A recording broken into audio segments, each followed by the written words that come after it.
तुम दोनों पागल हो जो मेरे पीछे यहाँ तक चली आई।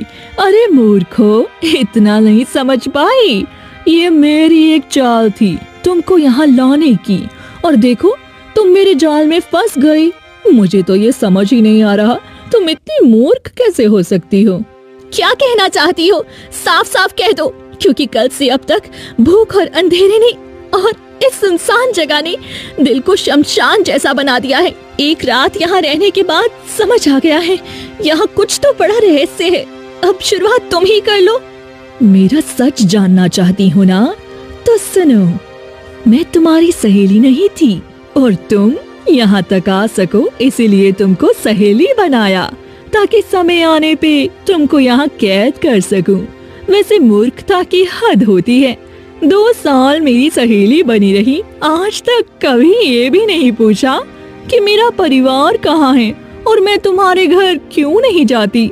जहाँ तक मेरा अंदाजा है, गांव की सहेली एक दूसरे के घर आती जाती रहती है ना? क्योंकि तुम बोलती थी दोस्ती बस घर के अंदर तक नहीं जाएगी। अब मुझे समझ में आ रहा है तुम ये सब क्यों बोलती थी। अब मैं सच्चाई जानना चाहती हूँ। बोलो, क्या रहस्य है तुम्हारा? क्या सच में तुम मेरी सच्चाई जानना चाहती हो? हाँ। ये बात 20 वर्ष पहले की है। माँ, कहाँ हो आप? देखो ना, बाहर कोई आपको बुला रहा है। अरे बेटा, कौन है? अंदर बुला लो। वो हमारा पड़ोसी है ना, उनके यहाँ कल विवाह है, जिसके लिए आपने मुझे लाल चुन्नी और पीला लहंगा बना के दिया। वो लोग आए हैं। अच्छा, तो बस विवाह का न्योता देने आई होंगी। नहीं माँ, वो आपसे कुछ बात करना चाहती हैं। मैं देखती हूँ। सावित्री उठकर बाहर चली गई। दरवाजे पर मोहनदास खड़े थे।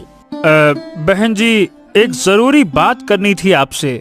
आपको तो पता ही है, परसों मेरे बेटे का विवाह था, परंतु अचानक लड़की बीमार पड़ गई और मर गई। अंदर आओ। सावित्री मोहनदास को अंदर बुलाकर लाई। परंतु अचानक लड़की बीमार पड़ गई और मर गई। हे ईश्वर, ये कैसे हो गया? देखो बहन जी, बीमारी, जिंदगी और मौत, ये तो ऊपर वाले के हाथ में है। अब गांव वाले तो यही कह रहे हैं कि विवाह में सुख नहीं लिखा था, इसीलिए लड़की मर गई। गलत जगह विवाह होने से बेहतर है कि इंसान मर जाए। कई घरों में हम अपने पुत्र का रिश्ता लेकर गए, परंतु कोई भी मान नहीं रहा विवाह।